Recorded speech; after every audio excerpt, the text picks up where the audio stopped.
it's a character developed exclusively for the movies. Yeah. So how was your process for working on it as an actress, developing this character? Um, it was exciting. It was a fun process because I was able to lean very hard on Peter Jackson, Fran Walsh, and Philippa Boyens, but at the same time they were very collaborative in letting me be a part of creating the character, and so it was a unique experience, and it actually made me really excited to be that much a part of the creation of a character. In this movie, there's like a balance with Ariel in the action stuff, the adventure, and the emotional stuff. Can you tell us a little bit about the journey in this final chapter?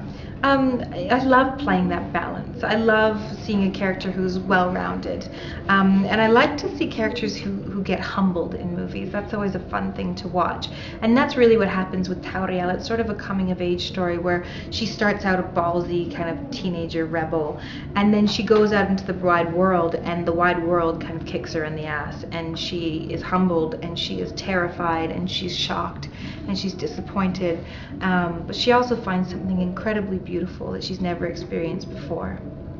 Also, I know that you were a fan of the Lord of the Rings. So, how did you feel? How was the experience when they told you that you were going to be in this new trilogy? Stupid great. I mean, it was a dream come true. It was ridiculous. I thought I had retired from acting and I would never go back. And then Peter asked me to be a part of this. How do you say no to this? You were also a fan of the books? Yes, very big fan. And now you're entering the book world with the Squicker Wonkers. Right? Yes. I'm very, very excited and proud to have just published my first children's storybook called The Squicker Wonkers. And it's been released in all English-speaking countries, and across the world you can get it on iBooks. So even in Latin America, you can get it on iTunes or iBooks. And it's the beginning, hopefully, for me of a new chapter of my career. For the last 3 years, I've worked full-time as an author and part-time as an actor, and I'd like to keep doing it that way. Well, and going back again with Terrell, tell me about the experience, the fun with the whole combat training, this whole physical thing. That was really difficult because I was a new mama. And so my body was not working the way it used to work, and I had the hardest time I've ever had on a job accomplishing physically what I needed to accomplish for the role. You were on like 6 years with a couple of with a cast in a TV series. Now working on feature films, what is the difference, or what has been the difference? Yeah, in a way, there's this wonderful quote that says, "You don't make friends, you recognize them." So in a way, it's not much different, because I think within the first few times of meeting a person if this is someone who will always be in your life, who's somebody special and you connect really deeply. And on Lost, I found it interesting that the friends that were lasting friends for me were some of the people that came in and left. For example, Jeremy Davies. He's one of my best friends now, but he was only on the show for a short time, and we had very few scenes together. So, in some ways, they're comparable. And the obvious question, what was the experience working with Peter Jackson? Of course, it's fantastic. It's working with Peter is like, it's almost like feels like you're like working with Willy Wonka or Einstein, or somebody who's a bit of a crazy genius. He's bonkers. I mean, he never wears shoes, even in the winter in New Zealand. He's never seen without a cup of tea, and he works so hard, and he does such incredible work, and he has impeccable taste. I am so picky when I see my performances cut together, and if I know that there was a better take and what I see isn't good enough, I think, why didn't you use the other take? And that never happens. First of all, Peter Jackson is a director that works a lot in the details. When working on your character, when developing your character, did you have some kind of process similar?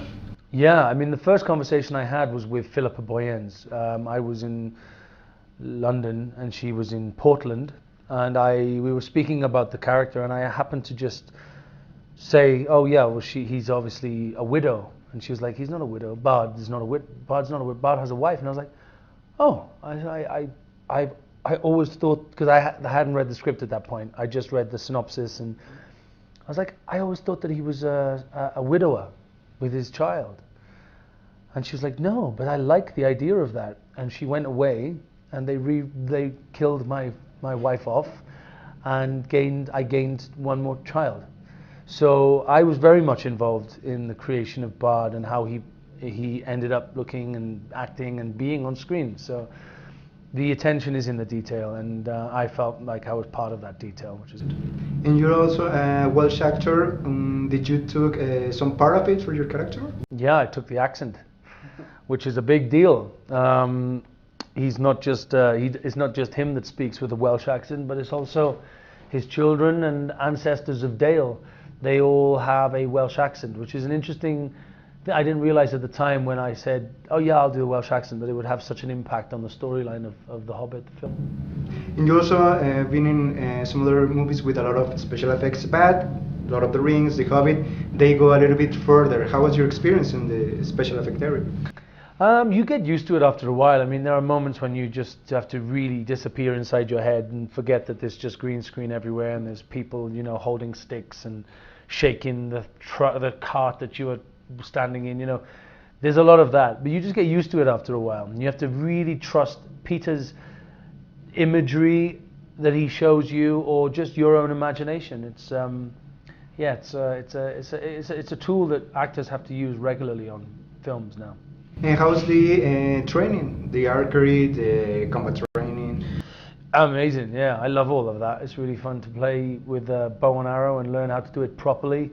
And the sword fighting and the battle sequences, that's a lot of hard work and a lot of choreography and choreographic hours in a stunt hangar in Wellington.